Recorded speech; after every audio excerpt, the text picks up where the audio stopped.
Chihuahua, 1914. Un coronel federal camina por una hacienda como si fuera dueño del mundo. No sabe que el vaquero callado que acaba de humillar frente a todos es el hombre más peligroso del norte de México. No sabe que en menos de 48 horas ese mismo hombre regresará por él. Y no sabe que la tierra que acaba de tirarle en el plato será lo último que coma antes de morir. Esta no es una historia de batallas. Es la historia de un insulto que se pagó con sangre, de un acto de arrogancia que desató la justicia más fría que conoció la revolución.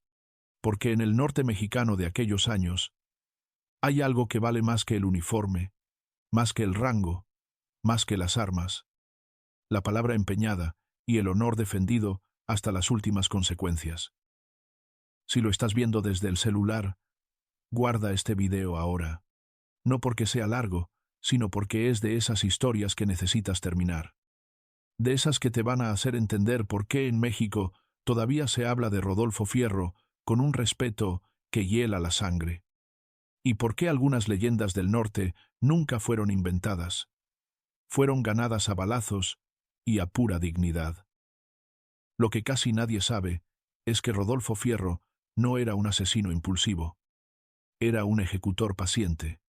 Un hombre que podía esperar días, semanas, si era necesario, para cobrar una deuda de honor. Y esa paciencia lo hacía 1000 veces más peligroso que cualquier pistolero borracho. Al final de esta historia vas a entender exactamente por qué un simple plato de comida se convirtió en la tumba de un coronel. Vas a saber cómo se impartía justicia cuando no había tribunales, solo hombres y consecuencias. Y vas a descubrir que el verdadero poder nunca estuvo en los uniformes dorados ni en los títulos rimbombantes. Estuvo en la mirada de un vaquero que sabía esperar su momento.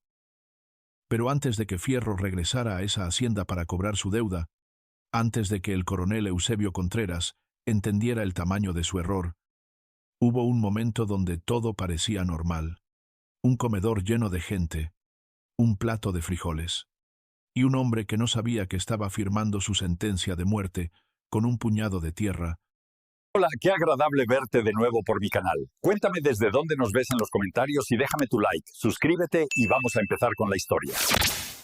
La hacienda San Isidro llevaba semanas sirviendo de cuartel improvisado para las tropas federales.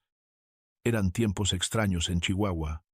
La división del norte de Pancho Villa controlaba casi todo el estado, pero quedaban bolsas de resistencia federal.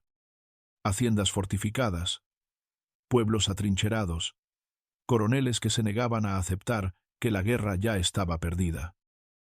Eusebio Contreras era uno de esos coroneles. Hombre de bigote engomado y uniforme impecable. De esos oficiales que habían hecho carrera en los salones de Ciudad de México, no en el desierto, que confundían la disciplina con la arrogancia y el mando con la humillación, que creían que gritar más fuerte era lo mismo que tener razón. Para Contreras, los norteños eran poco más que bandidos con sombrero. Gente sin educación, sin modales, sin cultura. Los veía como animales que había que domar, no como hombres que había que respetar. Y esa visión, ese desprecio arraigado en lo más profundo de su ser, iba a costarle la vida. Rodolfo Fierro llegó a la hacienda ese mediodía casi por accidente. No venía de parte de Villa ni traía mensaje alguno. Simplemente necesitaba descanso y un plato de comida después de 2 días cabalgando.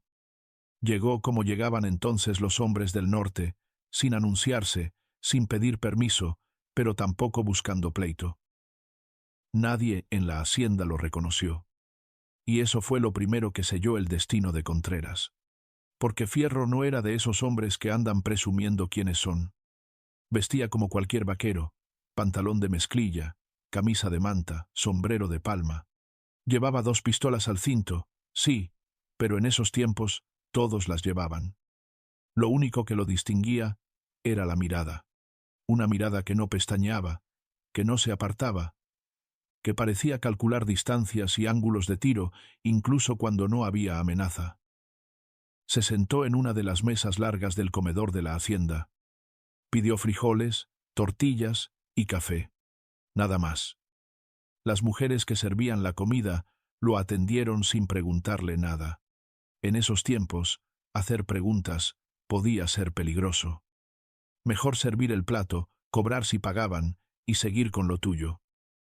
Fierro comía en silencio cuando Contreras entró al comedor. Venía rodeado de 3 de sus oficiales, todos ellos igual de tiesos, igual de convencidos de su superioridad. El coronel recorrió el lugar con la mirada, buscando alguna falta, algún desorden que pudiera corregir a gritos. Porque Contreras necesitaba demostrar autoridad constantemente. No bastaba con tenerla, había que exhibirla, frotarla en la cara de todos. Y entonces vio a Fierro. Un vaquero cualquiera, sentado en su comedor, comiendo de su comida, sin haberse reportado. Para Contreras, aquello era una afrenta personal. No importaba que la hacienda no fuera suya, que el comedor estuviera abierto para cualquiera que pudiera pagar. Lo que importaba era que alguien estaba ahí sin su permiso. Y eso no podía tolerarse. Se acercó a la mesa con esa manera de caminar que tienen los hombres pequeños cuando quieren parecer grandes. Pasos pesados, pecho inflado, barbilla levantada. Sus oficiales lo siguieron a una distancia prudente, sabiendo lo que venía. El comedor entero se quedó en silencio. Las mujeres dejaron de servir. Los pocos peones que comían en otras mesas bajaron la vista. Todos sabían que cuando Contreras buscaba pleito, alguien iba a salir lastimado. Fierro siguió comiendo. No levantó la vista. No detuvo su mano. Masticaba despacio, metódicamente, como si nada en el mundo pudiera interrumpir ese momento. Y esa indiferencia enfureció a Contreras más que cualquier desafío directo. El coronel se plantó frente a la mesa y soltó la primera andanada de insultos. Que quién se creía para entrar así, que esto era territorio federal y aquí se pedía permiso, que los vaqueros mugrosos como él deberían comer afuera con los caballos. Palabras diseñadas para provocar, para obligar a una reacción. Fierro terminó de masticar. Tragó. Tomó un sorbo de café. Y solo entonces levantó la vista. No dijo nada. Simplemente lo miró. Y en esa mirada había algo que debería haber advertido a Contreras. Una frialdad absoluta. Una ausencia total de miedo, de sorpresa, de incomodidad. Los ojos de un hombre que ha visto morir a demasiada gente para intimidarse con gritos. Pero Contreras no supo leer esa advertencia. O tal vez la leyó y decidió ignorarla, confiado en su uniforme y en los rifles de sus hombres. Así que subió la apuesta. Le ordenó que se levantara, que se quitara el sombrero, que diera su nombre y dijera de dónde venía.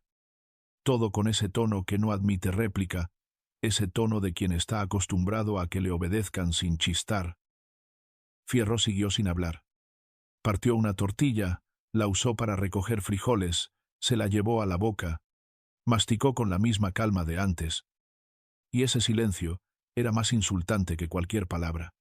Porque no era el silencio del miedo, era el silencio del desprecio. El silencio de quien considera que la persona frente a él no merece ni el esfuerzo de una respuesta. Los oficiales de Contreras intercambiaron miradas nerviosas. Uno de ellos, un teniente joven que había visto algo de combate real, sintió un cosquilleo de alarma. Había algo raro en ese vaquero, en la manera en que sus manos nunca se alejaban demasiado de las pistolas, en cómo sus hombros permanecían relajados pero listos, en esa quietud que no era pasividad sino control absoluto. Contreras, ciego de rabia ante el desplante, cometió entonces su error fatal. Se agachó, tomó un puñado de tierra del piso del comedor y lo arrojó directamente sobre el plato de frijoles de Fierro. La tierra cayó con un sonido seco sobre la comida. Granos de polvo flotaron en el aire. El comedor entero pareció contener la respiración. En el norte mexicano de aquellos años, ese gesto tenía un significado muy específico. No era solo un insulto, era una declaración. Significaba que considerabas al otro menos que nada, tan poco digno que ni siquiera merecía comida limpia. Era el tipo de humillación que solo se hacía a alguien que considerabas completamente indefenso o completamente despreciable.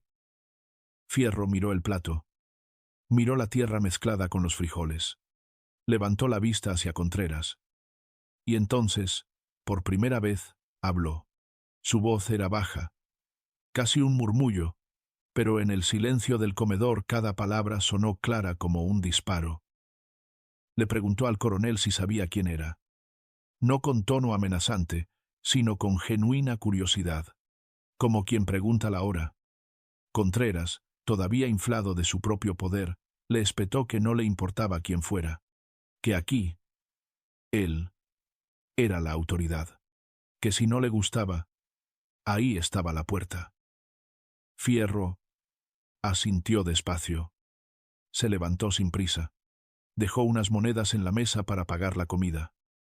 Se acomodó el sombrero y caminó hacia la salida con la misma calma con la que había comido. No miró atrás. No hizo amenazas. No prometió venganza. Simplemente se fue. Contreras se quedó mirando la puerta por donde había salido ese vaquero extraño. Por un momento, solo por un momento, sintió algo parecido a la inquietud, pero la ahogó de inmediato con una carcajada forzada. Les dijo a sus oficiales que eso era lo que pasaba cuando uno ponía a los peones en su lugar, que hay que enseñarles quién manda. Los oficiales rieron con él, pero sus risas sonaron huecas. Solo una persona en ese comedor sabía exactamente qué acababa de pasar. Don Heraclio Montes, un comerciante de Parral que había ido a la hacienda a cobrar una deuda.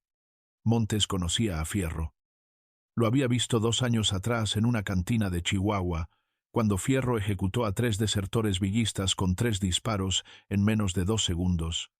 Había visto esa misma mirada fría, esa misma calma mortal.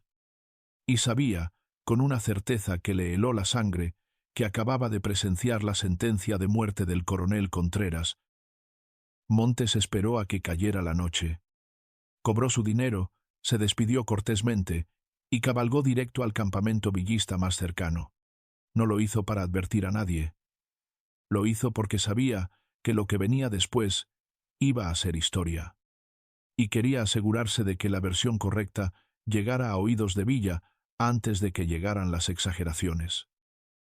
Dale like a este video si ya te diste cuenta de que esto no va a terminar bien para nadie. Y comenta, ¿qué harías tú si alguien te tirara tierra en tu comida? Porque lo que sigue va a mostrar exactamente qué pasa cuando se cruza esa línea. El campamento de la División del Norte estaba a 2 días de caballo de la hacienda San Isidro. Pancho Villa había establecido su cuartel general en una ex hacienda porfirista que ahora servía como centro de operaciones. Era un lugar de constante movimiento. Mensajeros que iban y venían, trenes cargados de armas y municiones, soldados que se integraban o partían a nuevas misiones. Villa gobernaba ese caos con una mezcla de carisma personal y mano dura. Montes llegó al campamento al 3er día después del incidente. Pidió audiencia con Villa, lo cual no era fácil, pero mencionó el nombre de Fierro y las puertas se abrieron de inmediato. Villa recibía a Montes en lo que había sido el despacho del antiguo hacendado, una habitación grande con ventanas que daban al patio central. El Centauro del Norte escuchó el relato completo sin interrumpir. Montes no adornó nada, no exageró, simplemente contó lo que vio: el vaquero callado, los insultos de Contreras, la tierra en el plato, la calma glacial con la que Fierro se había levantado y salido. Cuando Montes terminó, Villa se quedó un largo rato en silencio. Después preguntó si Contreras sabía quién era el vaquero. Montes negó con la cabeza. Es menor que... numeral 0. 5 numeral es mayor que. Villa soltó algo parecido a una risa, pero no había humor en ella. Solo una especie de asombro oscuro. Villa conocía a Fierro mejor que nadie. Lo había reclutado personalmente años atrás, cuando Fierro era solo un ferrocarrilero con fama de no dejarse de nadie. Había visto crecer su leyenda. Las ejecuciones en masa de prisioneros, los castigos ejemplares, la eficiencia brutal con la que eliminaba cualquier amenaza. pero también conocía el código personal de Fierro. Fierro no mataba por placer, mataba por necesidad o por justicia. Y para él, un insulto al honor era algo que exigía respuesta. Villa le preguntó a Montes si Fierro había dicho algo al salir. Montes recordó las únicas palabras que había escuchado, la pregunta de si el coronel sabía quién era. Villa asintió, como si eso lo confirmara todo. Le agradeció a Montes la información y le dio un salvoconducto para que pudiera moverse libremente por territorio villista. Después de que Montes se fue, Villa mandó llamar a uno de sus capitanes. Le ordenó que enviara un mensaje discreto a todos los puestos entre el campamento y la hacienda San Isidro. El mensaje era simple. Si alguien veía a Rodolfo Fierro, que no lo detuviera, no lo cuestionara y no reportara su posición. Que simplemente lo dejaran pasar. Porque lo que Fierro iba a hacer no era asunto militar, era asunto personal. Y Villa, a su manera, respetaba eso. Fierro, mientras tanto, había cabalgado sin parar durante un día entero hasta llegar a un rancho alejado donde vivía una mujer conocida como Doña Mercedes. Mercedes era una de esas mujeres del norte que parecían hechas de piedra y rezos.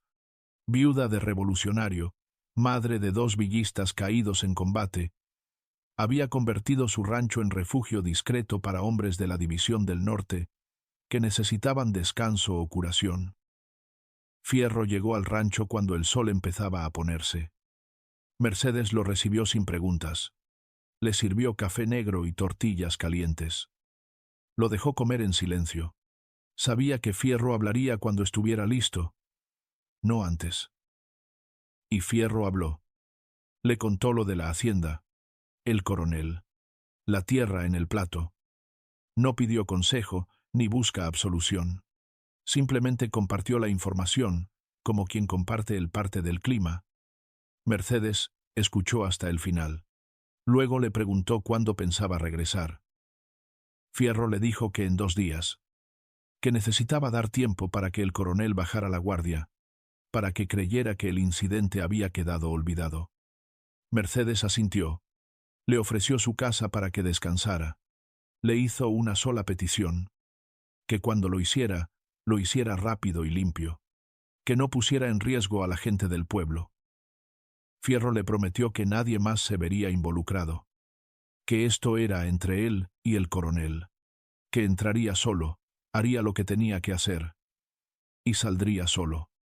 Mercedes le creyó, porque Fierro nunca había roto una promesa. Durante esos 2 días en el rancho, Fierro hizo algo que muy pocas personas le habían visto hacer. Es menor que numeral 0. 5 numeral. Es mayor que cuidar de sí mismo de manera casi ritual. Se bañó en agua fría. Limpió meticulosamente sus pistolas, revisando cada pieza, cada resorte, cada tornillo. Practicó desenfundar una y otra vez, hasta que el movimiento fue tan fluido que parecía que las armas se materializaban en sus manos. También durmió. Largas siestas profundas que le devolvieron la claridad mental y la velocidad de reflejos. Porque Fierro sabía que lo que iba a hacer requería precisión absoluta. No podía permitirse ni un segundo de duda, ni un milímetro de error.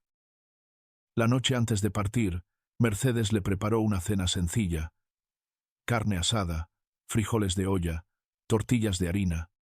Fierro comió despacio, saboreando cada bocado. No como quien teme que sea su última cena, sino como quien entiende el valor de las cosas simples. Después del café, se sentó en el portal del rancho y miró las estrellas. Mercedes se sentó a su lado sin decir nada. Fierro le habló entonces de algo que casi nunca mencionaba: el Código del Norte. Le explicó que en esos territorios, donde la ley del gobierno casi nunca llegaba, y cuando llegaba era peor que su ausencia, los hombres se regían por reglas más antiguas, reglas que tenían que ver con la palabra empeñada, con el respeto ganado, con las ofensas cobradas. Le dijo que si dejaba pasar lo del coronel, no solo estaría traicionándose a sí mismo, estaría diciendo que cualquiera podía humillar a un hombre del norte sin consecuencias. Es menor que numeral 0, o Cho, numeral, es mayor que. Mercedes entendía. Había crecido con esas mismas reglas, había criado a sus hijos bajo ese mismo código. No le dijo que tuviera cuidado, porque sería un insulto. Solo le dijo que regresara cuando terminara, que siempre habría café caliente esperándolo. Fierro partió antes del amanecer. Llevaba sus 2 pistolas, un rifle corto y poco más. Viajó por caminos secundarios, evitando los pueblos grandes. No porque temiera ser reconocido, sino porque no quería dejar rastro de su ruta. Llegó a los alrededores de la hacienda San Isidro cuando el sol empezaba a bajar. Se quedó observando desde una loma cercana. Estudió los movimientos de los centinelas. Contó cuántos hombres armados había. Identificó por dónde entraban y salían. Localizó qué edificio servía de dormitorio para los oficiales. No tenía prisa. Sabía que la ventaja en estas situaciones no la tiene quien ataca primero, sino quien ataca en el momento exacto. Y el momento exacto era cuando todos estuvieran dormidos, cuando las guardias estuvieran cansadas, cuando nadie esperara que alguien fuera tan loco como para entrar solo a un cuartel enemigo. Mientras esperaba que cayera la noche completa, Fierro revisó mentalmente cada paso de lo que iba a hacer. Entrada. Localización del coronel. Ejecución. Salida. No había espacio para improvisación. Cada movimiento tenía que estar calculado, cada segundo tenía que estar medido. Suscríbete si quieres saber cómo un solo hombre puede entrar a territorio enemigo y salir vivo. Porque lo que viene ahora es la razón por la que Fierro se convirtió en leyenda. En la hacienda San Isidro, el coronel Contreras había pasado esos días oscilando entre la arrogancia y el nerviosismo. Los primeros momentos después de que el vaquero se fuera, se había sentido triunfante. Le había demostrado a todos quién mandaba. Había puesto en su lugar a un insolente. Había reafirmado su autoridad. Pero esa noche, solo en su habitación, algo lo había mantenido despierto. La manera en que el vaquero lo había mirado antes de irse, esa calma antinatural, ese silencio que no era sumisión, sino algo completamente distinto. Se repitió a sí mismo que no importaba, que él tenía 50 soldados, rifles, autoridad, que un vaquero cualquiera no podía hacerle nada.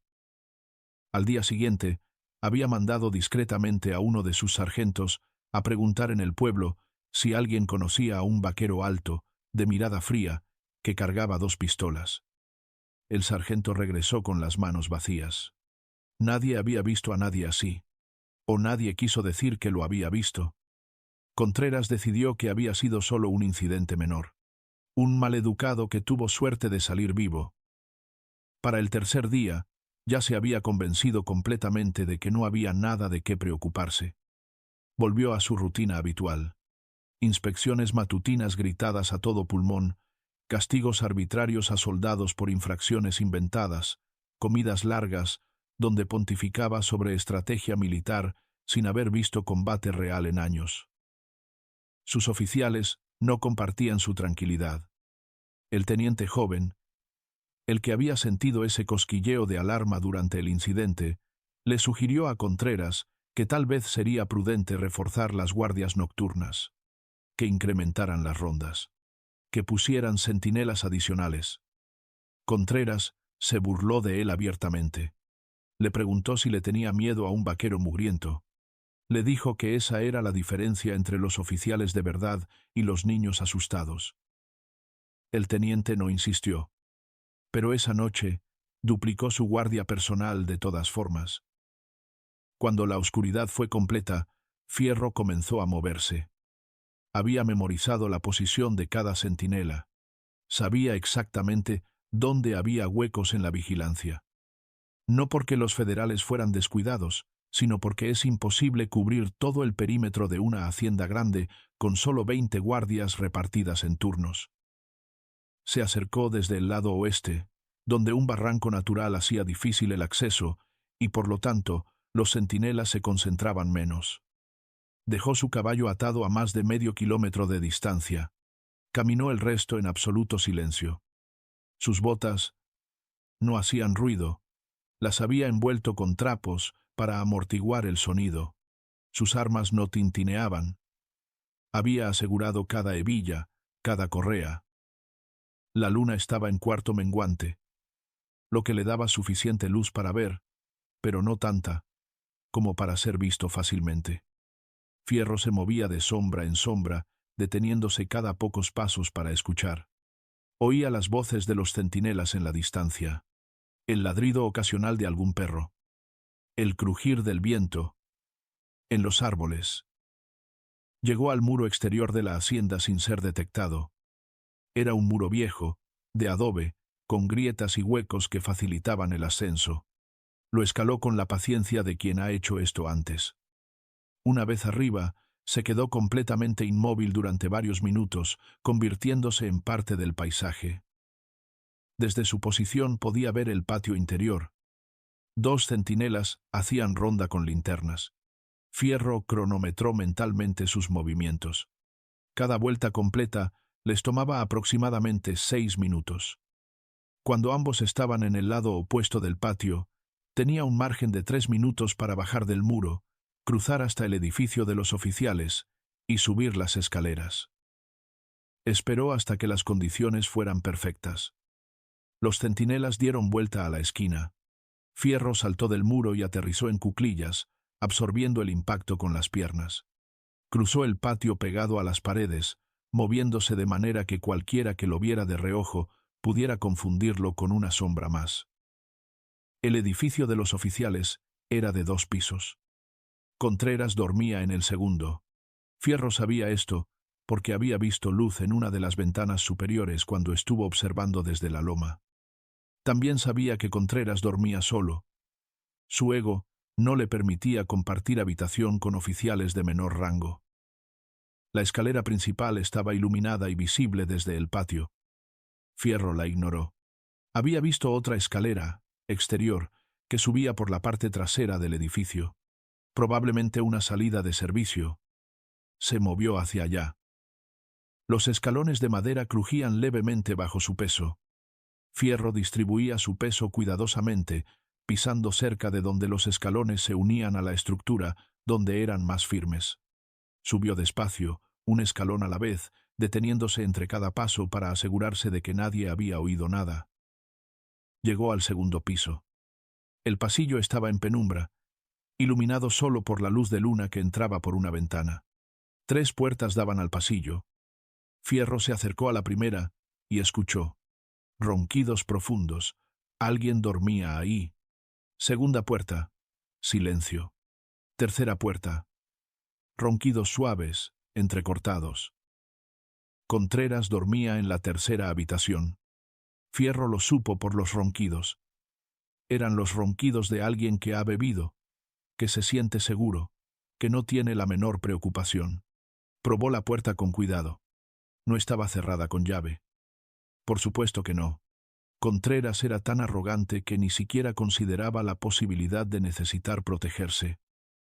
Fierro abrió la puerta milímetro a milímetro. Las bisagras no hicieron ruido. Entró a la habitación y cerró la puerta detrás de él. Sus ojos ya estaban acostumbrados a la oscuridad. Podía ver la silueta de Contreras en la cama, durmiendo boca arriba, con la boca abierta, completamente vulnerable. Fierro se acercó a la cama con pasos silenciosos. Sacó una de sus pistolas y con la otra mano agarró un trapo que llevaba en el bolsillo. En un movimiento fluido, presionó el trapo contra la boca de Contreras y puso el cañón de la pistola contra su sien. Contreras despertó de golpe. Sus ojos se abrieron enormes en la oscuridad. Intentó gritar, pero el trapo amortiguó el sonido. Intentó moverse, pero sintió el metal frío de la pistola presionando su cabeza. Su cuerpo entero se quedó rígido de terror. Fierro se inclinó cerca de su oído y susurró las primeras palabras que le dirigía en 3 días. Le dijo que recordara el plato de frijoles, que recordara la tierra, y que ahora iba a entender qué se siente. Con una mano, Fierro sacó de su bolsillo un pequeño saco de tela. Dentro había tierra de la misma hacienda. Se la había llevado la primera vez que estuvo ahí. Ahora, con movimientos precisos, retiró parcialmente el trapo de la boca de Contreras, metió un puñado de tierra entre sus labios y volvió a presionar el trapo. Contreras se ahogaba. Intentaba escupir, pero el trapo se lo impedía. La tierra se mezclaba con su saliva, se convertía en lodo en su boca. Sus ojos suplicaban. Todo su cuerpo temblaba. Fierro mantuvo la presión durante varios segundos. El tiempo suficiente para que Contreras entendiera que no había escape, que no había misericordia, que este era el precio exacto de su arrogancia. Es menor que numeral 0. 3 numeral es mayor que luego. Con la misma calma con la que había entrado, apretó el gatillo. El disparo sonó ensordecedor en la habitación cerrada. Fierro no esperó a ver el resultado. Ya sabía que su puntería era perfecta. Salió de la habitación, cerró la puerta y caminó de regreso por el pasillo. Abajo, en el patio, se oyeron gritos de alarma. Los centinelas habían oído el disparo. En segundos, todo el cuartel estaría despierto. Fierro bajó las escaleras traseras corriendo ahora, sin preocuparse por el ruido. La ventana de tiempo se había cerrado. Ahora, todo era velocidad. Saltó los últimos 5 escalones y cayó rodando. Se levantó y corrió hacia el muro. Detrás de él escuchó voces, pasos, el sonido metálico de rifles siendo amartillados. Alguien gritó que había un intruso. Una linterna barrió el patio buscándolo. Fierro llegó al muro y trepó sin mirar atrás. Cuando estaba a medio camino, el primer disparo pasó silbando cerca de su cabeza. Siguió subiendo. Más disparos. Una bala arrancó un pedazo de adobe a centímetros de su mano. Llegó arriba del muro. Por un segundo, se quedó silueteado contra el cielo nocturno. Una docena de rifles apuntaron en su dirección. Y entonces cayó del otro lado del muro y rodó cuesta abajo por el barranco. Piedras y espinas rasgaron su ropa, pero no disminuyó la velocidad. Podía oír a los federales trepando el muro detrás de él, gritando órdenes, intentando organizar una persecución. Pero en la oscuridad, en terreno que no conocían, con un objetivo que ya tenía medio kilómetro de ventaja, no tenían ninguna posibilidad. Fierro llegó donde había dejado su caballo. El animal relinchó suavemente al verlo. Fierro montó sin detenerse a recuperar el aliento y espoleó al caballo hacia el norte, hacia territorio villista, hacia casa. Cabalgó toda la noche sin parar. Al amanecer estaba a 20 kilómetros de la hacienda. Los federales habían abandonado la persecución horas atrás. Fierro aminoró el paso del caballo, dejándolo recuperarse. Se permitió entonces revisar las heridas. Rasguños en los brazos, un corte en la mejilla, nada serio. Sentía una satisfacción fría y completa. No era alegría. Fierro, rara vez, sentía alegría. Era algo más fundamental.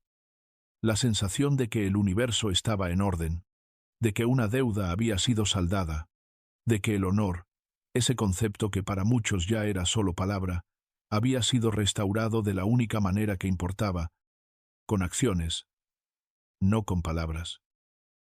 En la hacienda San Isidro, el caos fue absoluto durante horas. Encontraron a Contreras en su cama, con un agujero de bala en la sien y tierra en la boca. Nadie entendía qué significaba eso de la tierra. El teniente joven, el que había sugerido reforzar las guardias, fue el único que comenzó a atar cabos. Mandó llamar a las mujeres del comedor. Les preguntó por el vaquero del otro día, por el plato de frijoles, por la tierra que el coronel había tirado. Una de las mujeres, temblando, confirmó toda la historia. El teniente sintió que la sangre se le helaba. Había leído los reportes de inteligencia. Conocía las descripciones de los hombres más peligrosos de la División del Norte.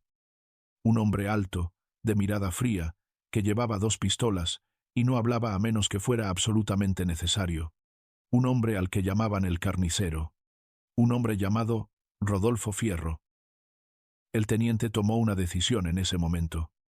Reunió a los oficiales restantes y les dijo que debían abandonar la hacienda de inmediato, que si Fierro había venido una vez, podía volver con todo un regimiento villista, que habían perdido a su comandante y no tenían sentido defender una posición que ya estaba comprometida.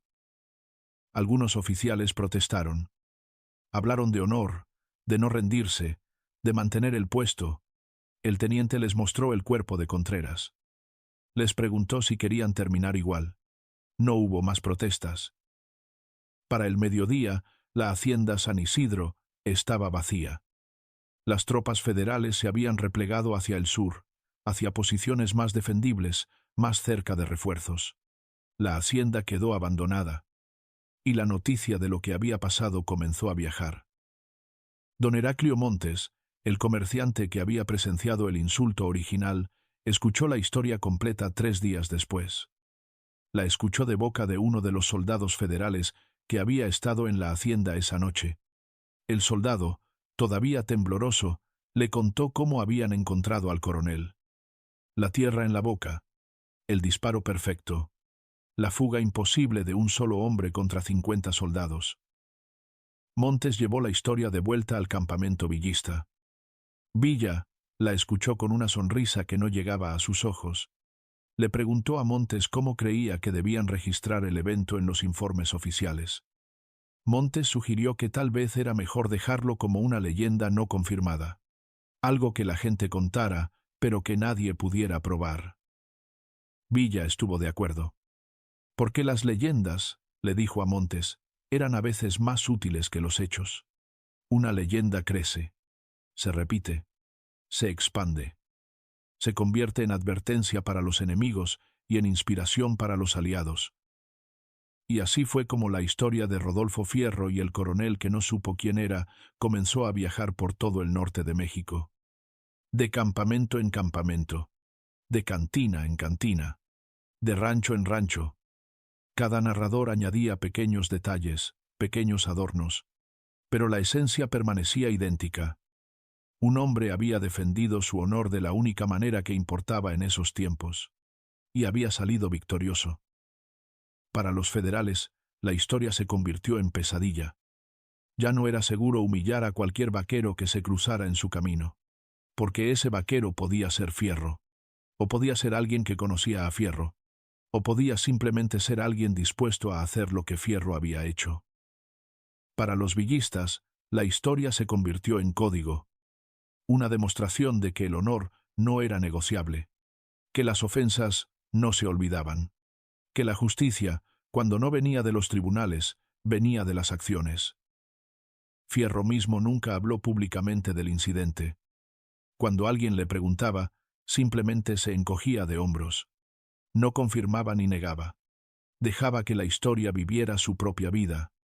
Porque para Fierro, lo que había hecho no era extraordinario.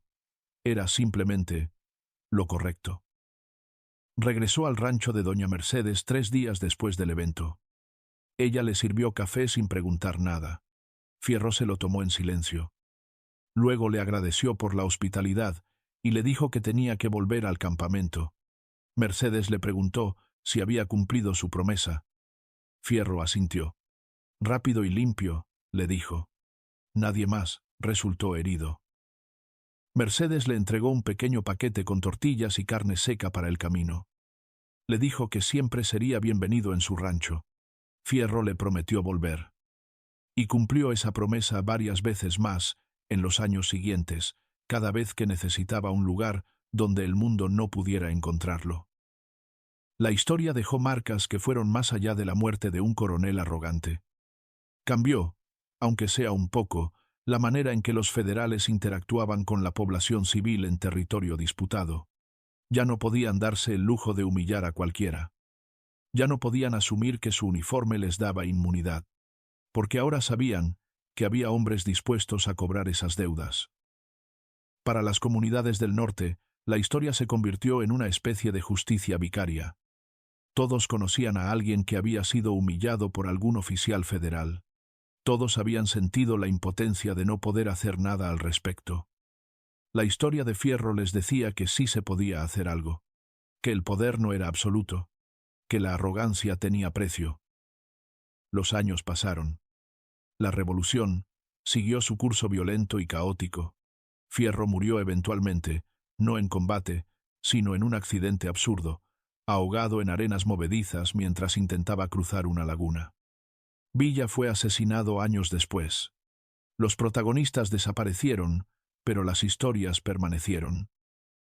Y esta historia en particular, la del coronel y el plato de tierra, se convirtió en algo más que un relato de venganza.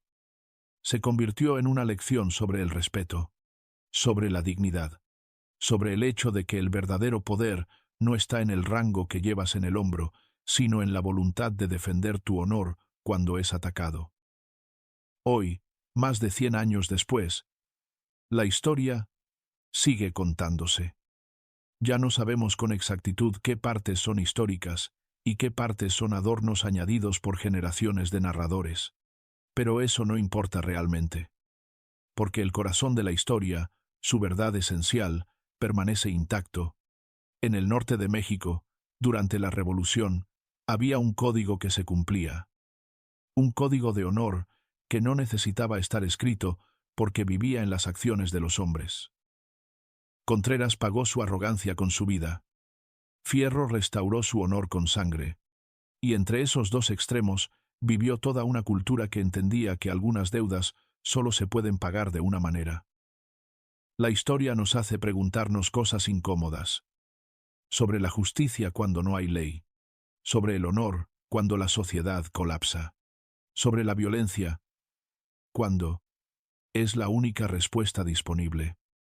No hay respuestas fáciles. Probablemente no hay respuestas correctas. Pero lo que sí hay es una lección sobre las consecuencias. Sobre entender que cada acción genera una reacción. Que humillar a alguien no es un acto sin costo. Que la arrogancia puede ser mortal. Y que a veces la justicia no llega de los tribunales. Llega en la oscuridad, silenciosa y definitiva. Si le diste like a este video, déjame en los comentarios qué opinas. ¿Estaba Fierro justificado en lo que hizo, o fue simplemente otro acto de violencia en una guerra violenta? ¿Existe algo como el honor que vale la pena defender hasta las últimas consecuencias, o es solo un concepto romántico de una época que ya pasó? Y comparte este video con alguien que necesite entender que el respeto no se pide, se gana, que la dignidad no es negociable, y que hay historias del pasado que siguen siendo relevantes porque hablan de verdades humanas que nunca cambian. Rodolfo Fierro no era un héroe.